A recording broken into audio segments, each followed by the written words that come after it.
Hi, I'm Paul Battaglia, and this is section 5.3. You know, when students enter section 5.3, they've seen many differential equations, and they may feel like they really know how to solve them all.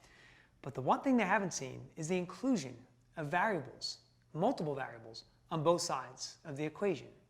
So the essential question we'd like students to be able to answer at the end of section 5.3 is, how do I solve separable differential equations?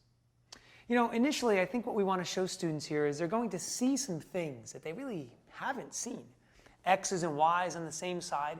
And to that end, what we need to make sure they know is that we have to separate. The Y's must be with dy, and the X's must be with dx. And then going a little further as we go through the solution process, there's always a question of, where do I put that initial condition? So all of this comes back to trial and error.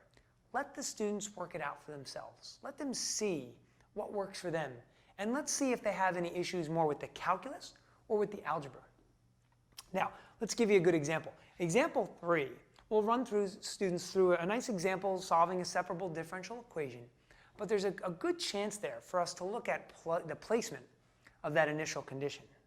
Students want to get to a point where they have ln of y equals -1 over x plus c sub 1.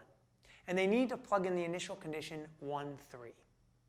So if we plug it in here, what we're actually going to get is ln of 3 plus 1. That's kind of an ugly value for a constant of integration. But you know what? If we stick with it, we do the correct algebra, we will arrive at the right spot. That being said, here's a good thing you can do within the class. In that example even, have students compare with each other. Well, where did you put the initial condition in? I placed it here. I placed it here. What should happen is all of them should arrive at the same spot after they've run through the algebra and after they've plugged in their initial condition.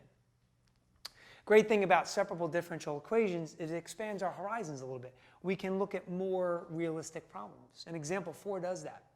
In example 4, we're looking at the rate of change of coyote population. And an interesting concept comes up, one that will actually be covered in section 5.4 by BC students. And that would be carrying capacity. It's the idea that, you know, population doesn't necessarily grow exponentially all the time forever. There's got to be some limitation on it.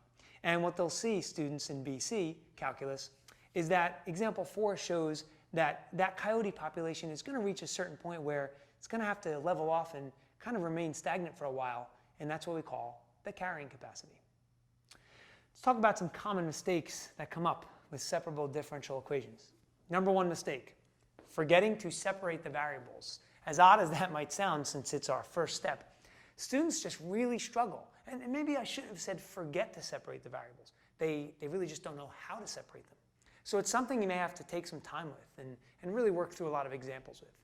We talked about placement of the initial condition. That's certainly an issue. And then what about the integration? See, since we're separating the variables, on both sides of the equation we have two almost completely different looking expressions. And so we have to integrate each of them.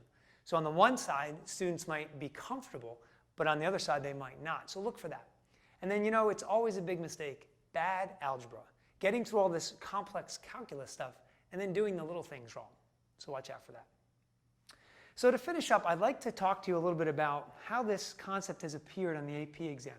And it's not so much about teaching to the test. It's about getting students to understand the depth and the breadth at which they need to be able to talk about and display their knowledge of separable differential equations. So as an example, in a typical free response question, students might be faced with multiple parts. It's usually a 9-point question. And in part A, they may be faced with a differential equation, and it might have to be a separable one. They might be asked to draw a slope field.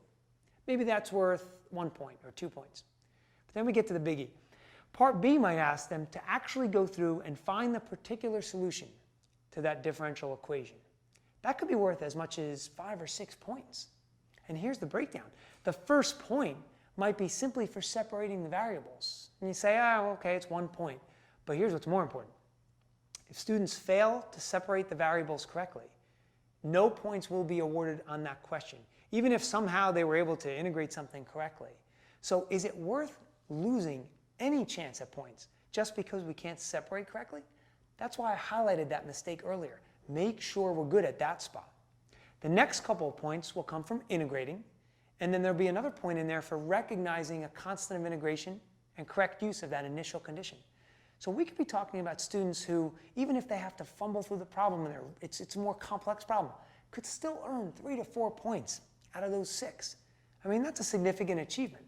I hope you found these tips helpful, and I'm sure you'll find much success in section 5.3.